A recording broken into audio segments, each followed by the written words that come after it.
Assalamualaikum warahmatullahi wabarakatuh. Apa kabar sahabatku semua? Mudah-mudahan sehat selalu dan kita dijauhkan dari semua musibah. Sahabatku, ada berita akhir-akhir ini yang sangat populer, yaitu ditetapkannya sebagai tersangka Indra Kents karena terseret kasus penipuan melalui aplikasi Binomo.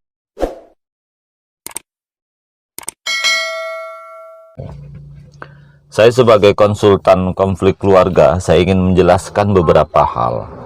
Yang pertama, terlalu banyak sebenarnya di media sosial atau di aplikasi yang sekarang ada di genggaman kita. Aplikasi yang serupa yang sebenarnya hakikatnya judi. Saya tentu tidak beranggapan Binomo itu judi, tidak ya, karena belum ada kepastian dari polisi apa sebenarnya yang terjadi. Saya hanya ingin menjelaskan bahwa di HP kita itu sekarang ini sudah salah satunya menjadi media perjudian. Saudaraku, dulu termasuk tempat tinggal saya di Batam, itu jackpot atau yang biasa disebut perjudian elektronik juga, walaupun ada yang menyebutnya permainan ketangkasan, itu jumlahnya puluhan dulu. Sekarang jackpot permainan ketangkasan yang dulu bertebaran di mana-mana yang bisa dijadikan sarana perjudian, itu kini sudah tutup. Mungkin tersisa hanya beberapa lagi. Siapa yang menutup? Apakah ditangkap Polda? Tidak. Walaupun pernah dulu. Apakah karena Ustadz demo? Tidak. Apa karena semua orang bising sehingga melakukan ya semacam penetrasi dengan berbagai macam demo-demo? Tidak. Kenapa? Sudah ada aplikasi serupa yang mirip perjudian yang ada di HP kita itu. Itulah yang namanya game online dan segala macam. Hati-hati. Pertama, suami kita, kontrol istri kita, kontrol anak-anak kita.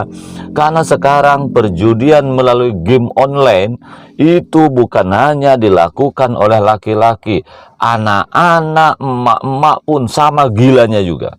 Oleh karena itu, kontrol itu. Kenapa?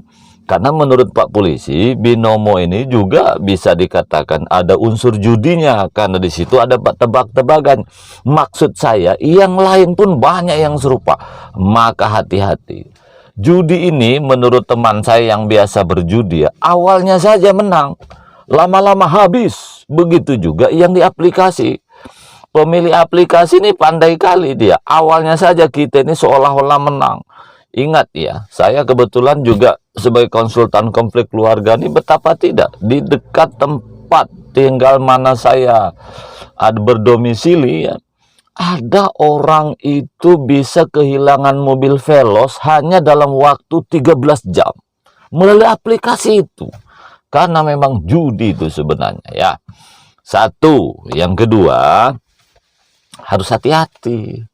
Kalau memang aplikasi Binomo atau yang lain tuh anggaplah bisnis trading atau jual beli saham, yang dulu kan banyak juga yang pernah terjebak kan, tak perlu saya sebut lah, yang awalnya menang sampai jual rumah ya, jual kebun, jual mobil, ternyata belakangan kalah dia atau tidak berhasil ya.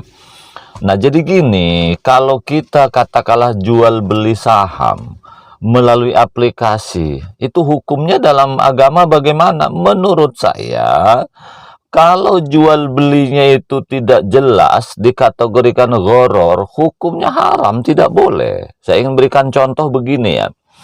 Kalau kita ingin jual beli saham, terbuka saja. Kita misalnya ingin beli saham PT Telkom.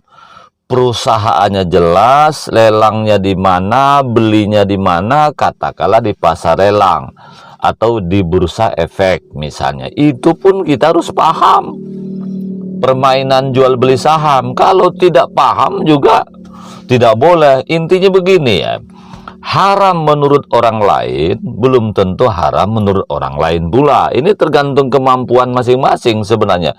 Tapi kalau melalui aplikasi, kita nggak tahu juga perusahaannya di mana.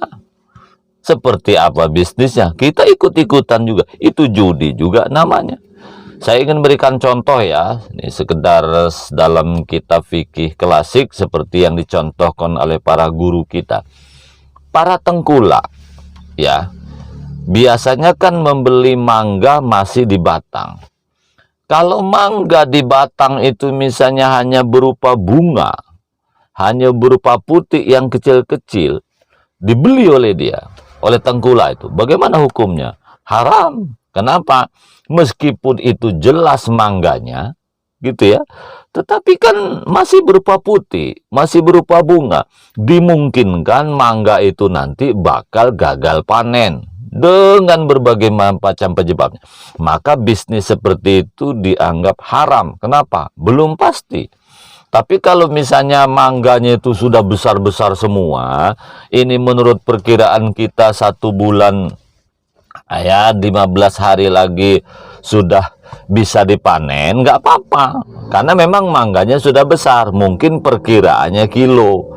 Bagi pebisnis, dia tahu kalau mangga ini lebatnya seperti ini, misalnya kita hitung sekitar 2 kintal, halal. Tapi bagi yang tidak biasa bisnis, walaupun mangga itu sudah besar-besar semua, tapi kalau dia tidak biasa bisnis itu, dia susah menghitung, artinya belum pasti, nggak boleh juga.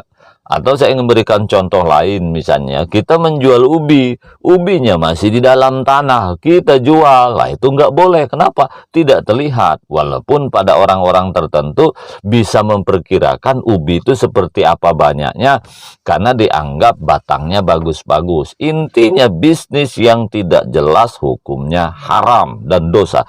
Dan terlalu banyak di antara kita, keluarga kita, istri kita, banyak yang terseret kasus ini. Oke kalau tidak ditangkap polisi, tapi paling tidak hukumnya dosa. Menurut saya lo bisnis itu jelas-jelas saja lah, lebih bagus kita kuliner, jualan kerupuk, jualan jajanan, jualan baju, jualan kopi, ya. Jualan apapun selama itu halal, jauh lebih baik daripada kita bisnis trading, jual beli saham. Kita menawarkan PT yang di Eropa, kita menawarkan produk luar negeri, segala macam. Kalau memang ingin bisnis saham, satu harus ada ilmunya. Yang real saja, ya banyak bangkrut. Apalagi yang tidak real. Ini kan ada unsur judinya di situ ya. Kemudian yang ketiga, yang juga saya ingin sampaikan kepada kita. Saya beberapa kali melihat medsosnya Indra Ken ini, apa ya, penampilan nyentrik ya, didukung body yang ganteng misalnya. Budaya sok pamernya itu yang tidak baik itu. Bukankah Allah itu tidak setuju kepada orang-orang yang sombong? Kita punya harta ini ngapain dipamerkan? Wong kita berbuat kebaikan saja jangan sampai ria. Contohnya ya, saya punya duit banyak, membangun masjid, membangun ini, membangun itu kan tidak boleh pamer. Bukan pengumuman ya. Kalau pengumuman dengan harapan orang lain supaya mengikuti perbuatan baik seperti yang saya lakukan, itu malah bagus. Tapi kalau misalnya saya membantu bangun ini, bangun itu supaya dipublikasi, supaya orang lain tahu bahwa dia baik, bahwa dia adalah orang hebat, bahwa dia dermawan, itu tidak boleh. Maksud saya, berbuat kebaikan saja kalau bisa jangan dipamerkan, karena khawatir jadi ria. Ini saudara kita Indra Ken ini, ya misalnya menunjukkan duitnya banyak, ya bahkan ngasih duit kepada pacarnya, siapa itu, Vanessa Kong apa siapa itu sampai 2 miliar. Saya sedang ada di sini, sedang di situ, itu tidak boleh ya. Allah itu tidak suka kepada orang-orang yang sombong.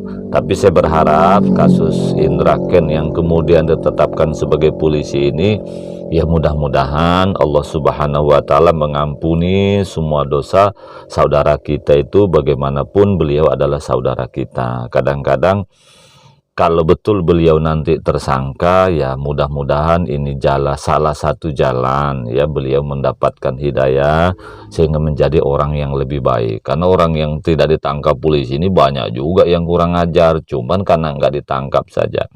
Contoh lah misalnya seperti ya si Angelina Sonda yang tadinya mualaf, yang tadinya tidak baik, setelah masuk penjara dia baik kan. Ya harapan kita Indra Ken juga seperti itu ya. Kalau misalnya nanti betul-betul tersangka, kita lihat nanti penetapan polisi, saya berharap berubahlah.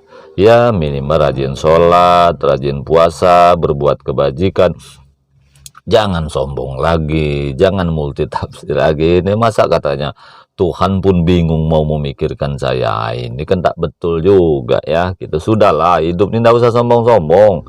Karena Allah ini sangat tak suka kepada orang-orang yang sombong. Sombong itu hanya milik Allah Subhanahu wa Ta'ala. Kemudian yang terakhir ya, saya terlalu banyak kasus yang menghadap kepada saya ya. Khususnya cewek-cewek dan calon mertua dari pihak perempuan bangga sekali dengan calon menantu yang kaya, bangga sekali dengan calon suami yang kaya. Tahu-taunya bisnis narkoba, tahu-taunya dia adalah penipu, tahu-taunya dia adalah koruptor. Hingga tak Freddy Budiman itu kan, ya mungkin awalnya orang kagum, awalnya menganggap ini segala macam, termasuk pacarnya. Begitu juga dengan Indra Ken kan. Ya kan kita nggak tahu apa sebenarnya yang terjadi di belakangnya. Oleh karena itu siapapun kita ya, punya anak perempuan atau kita yang perempuan sendiri, ketika mendapatkan laki-laki itu kok sepertinya berbeda dengan orang kebanyakan. Artinya usahanya apa? Tanya. Kok duitnya banyak? Kok kaya raya? Kita perlu cek, itulah pentingnya ta'aruf. Kalau misalnya dia punya perusahaan yang jelas, bolehlah kita bangga. Itu perlu dicek juga, karena terlalu banyak juga orang untuk ketipu. Misalnya contoh ya, ada sahabat saya yang perempuan, dia apa ya, tergiur dengan seorang cowok yang selalu memamerkan mobil Fortune dan segala macam. Ternyata beliau hanyalah seorang supir, bukan pemilik mobil itu sendiri. Terutama saudara saya, teman-teman saya yang ada di kampung ya, tolong ya, ketika ketemu seorang laki-laki yang menurut kita punya ini, punya itu, cek juga. Satu, betulkah kekayaan itu milik dia? Satu. Kalau betul-betul milik dia, dia kira-kira bisnis apa? Jangan sampai bisnis yang haram, jangan sampai bisnis penipuan. Terlalu banyak di dunia ini musang berbulu domba. Oleh karena itu kita harus hati-hati. Bahkan kalau kita ingin bahagia lagi ya dalam rumah tangga ini, ya lebih bagus dari nol kok. Tidak harus ketemu orang kaya. Biasa-biasa saja, insya Allah dicari bareng-bareng, insya Allah kita suatu saat juga akan berkah rezeki kita. Akhirnya saya simpulkan, satu, ya, bahwa terlalu banyak rumah tangga hancur berantakan gara-gara bermain judi melalui aplikasi yang ada di HP kita, game online yang kemudian kita sebut setan gepeng. Hati-hati.